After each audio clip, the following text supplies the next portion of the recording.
quarto ano, bom dia.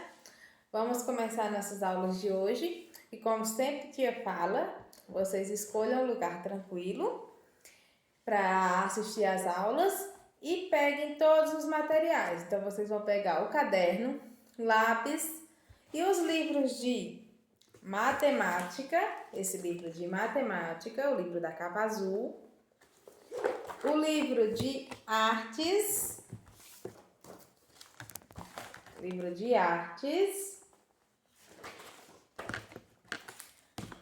esse livro de tabuada, Nós e a Tabuada, e o livro de português. Pronto, estando com todos esses materiais, nós podemos dar início à nossa aula. Nós vamos começar a nossa aula hoje pela aula de artes. Então, vocês pegam o livro de artes e abram na página 15. Na página 15 do livro de artes, nós vamos falar sobre estilos parecidos, contextos diferentes. Vamos falar de obras de artes que têm o mesmo estilo, que têm estilo parecido e que têm um contexto diferente. O estilo é a estrutura, a imagem que você vê. E o contexto é o que aquela obra de arte está querendo representar para você. Qual o intuito dela, o que ela traz para você.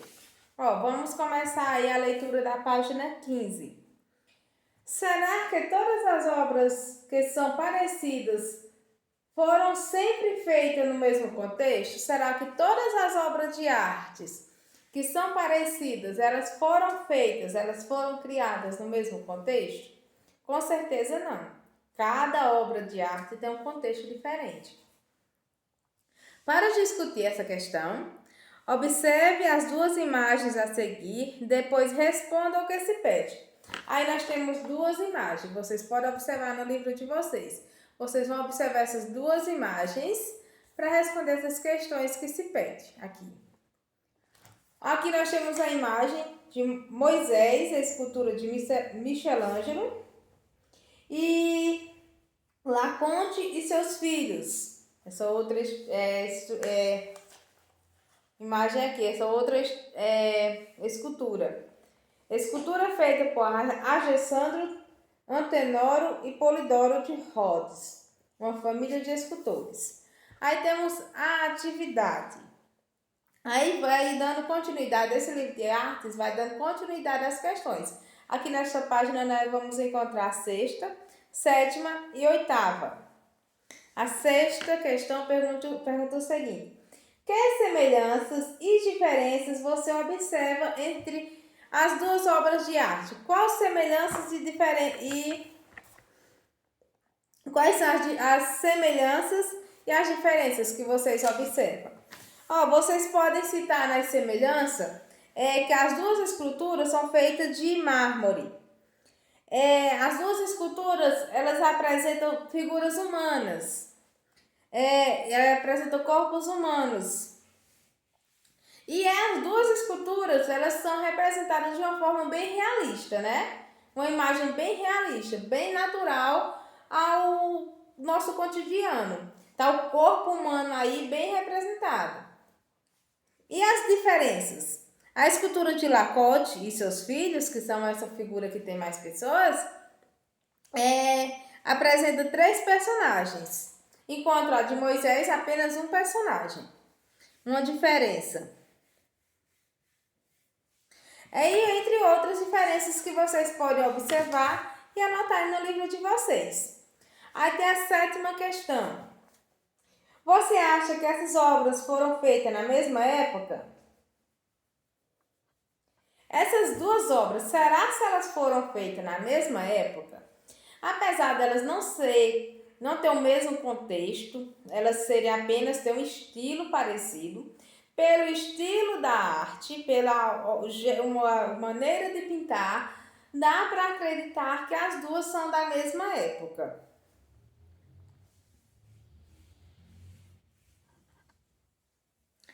Mas assim, temos lá, vocês podem usar a internet a favor de vocês e fazer uma pesquisa para responder essa pergunta, porque é pesquisando que a gente aprende mais. Coloque aí o ano que foi feita a escultura de Moisés e o ano que foi feita a escultura de Lacoste e seus filhos.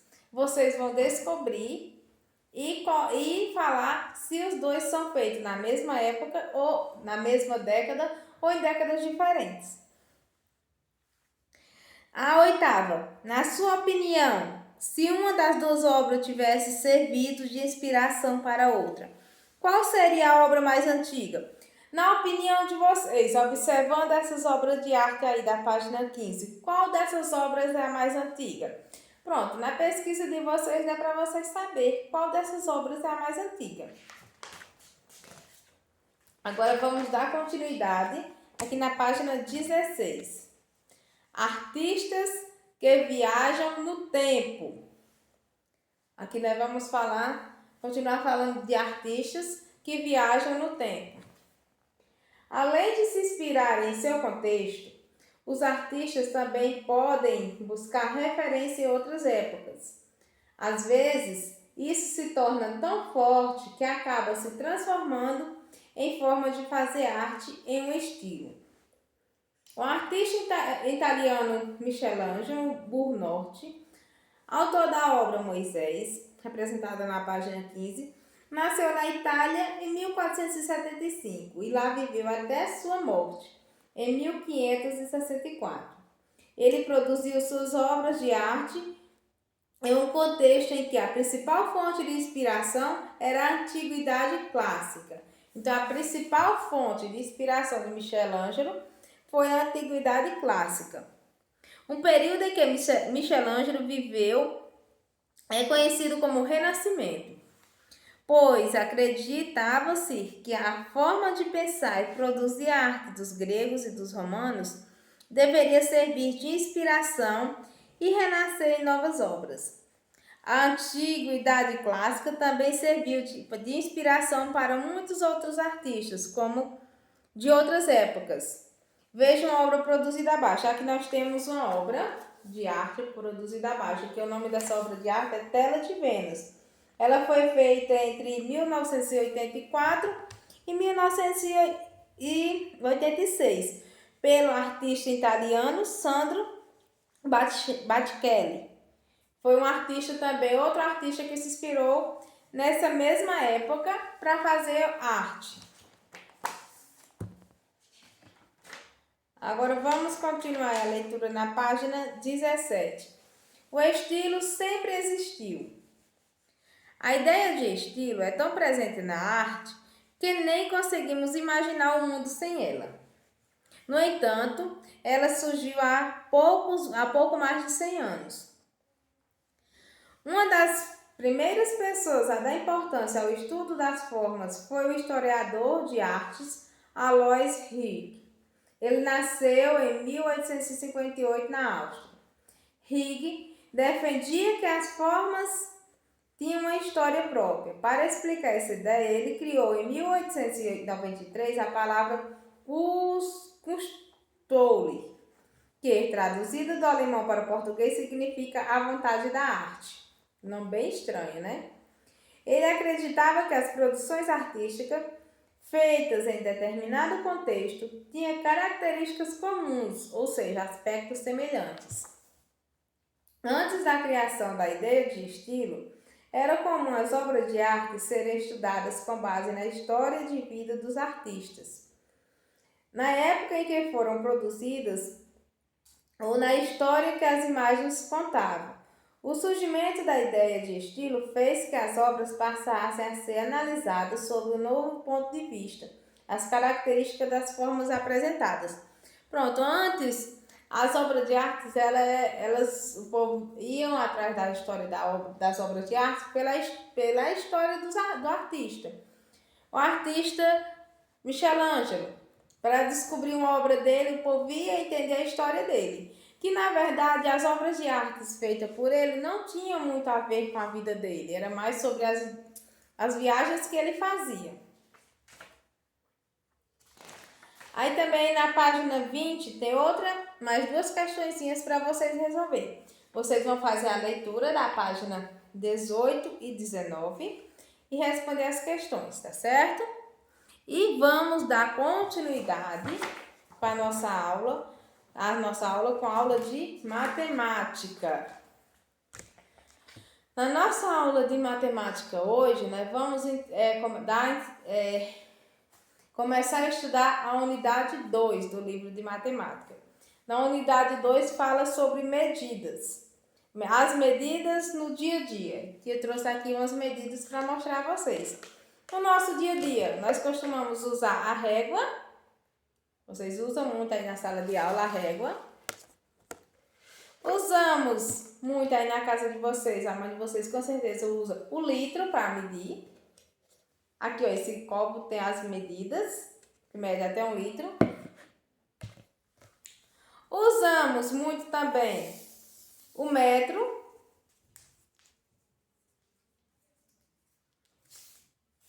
Utilizar outra forma de medir, o metro.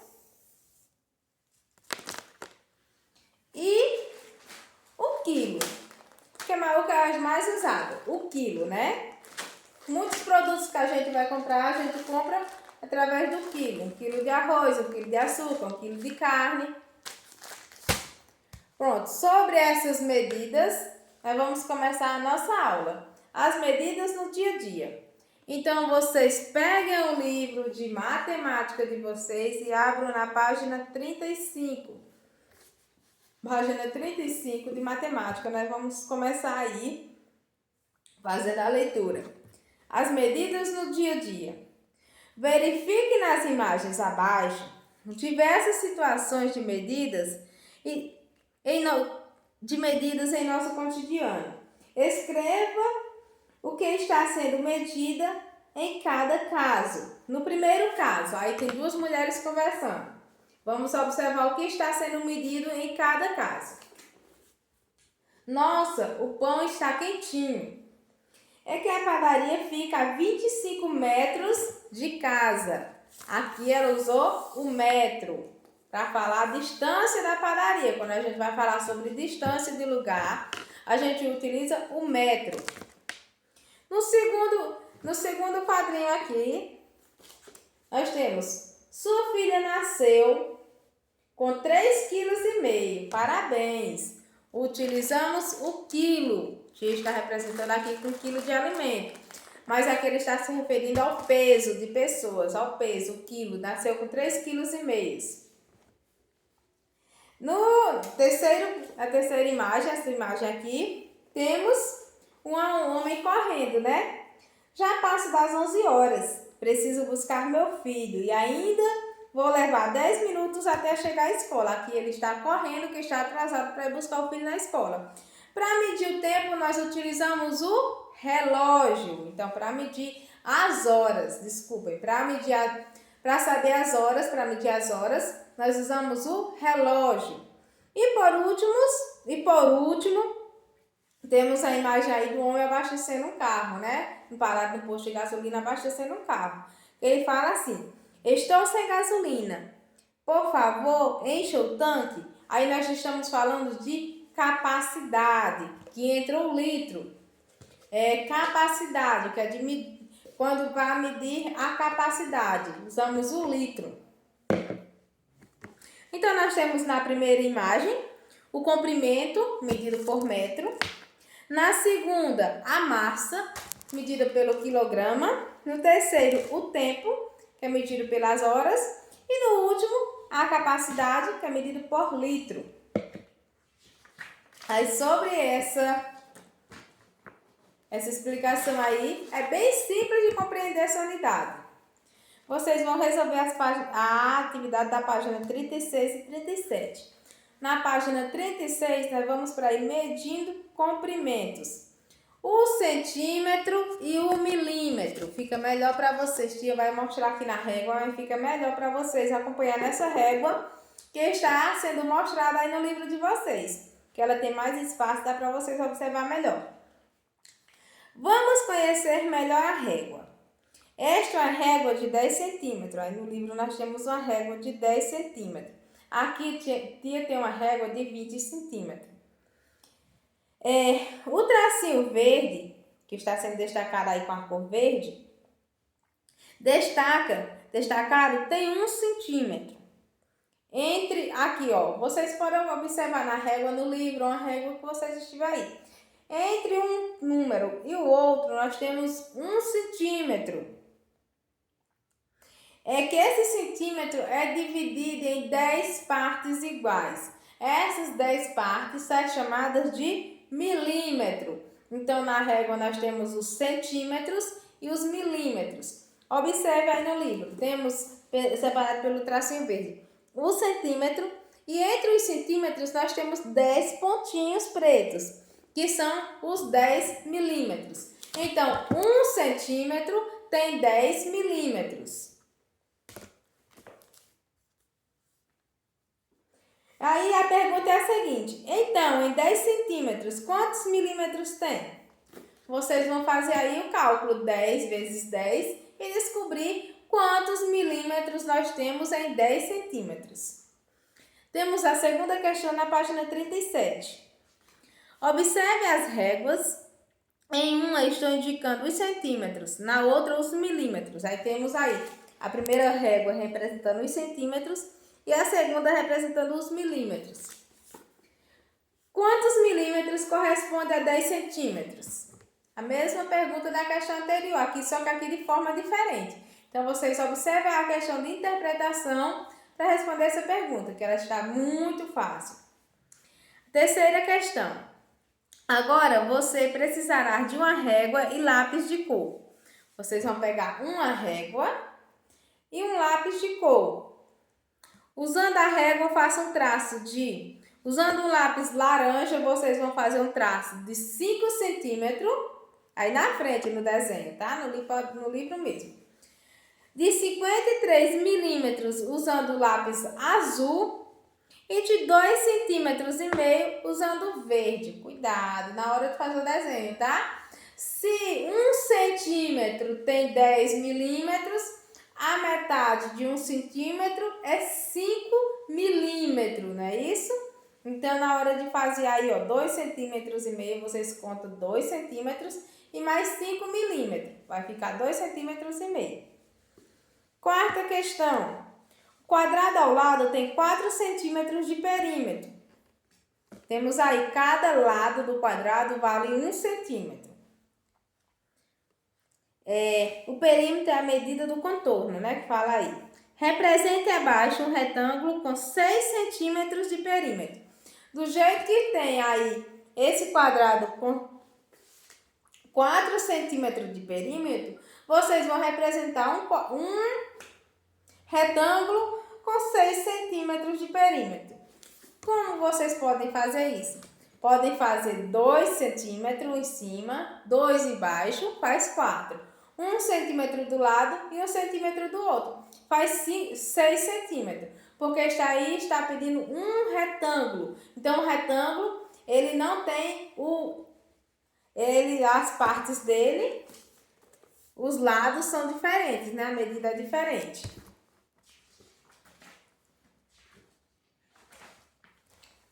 Aí, pronto. Sobre essas questões, como te falou, são muitas questões bem simples, que vocês podem até estranhar na hora que tinha colocar na agenda, porque são muitas páginas.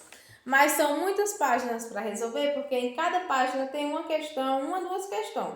Tem muitos desenhos e as questões são assim, mais longas, mas é só para vocês colocar a resposta aí no livro, então vai ser mais páginas, tá? O livro de português vai colocar a página, porque é para você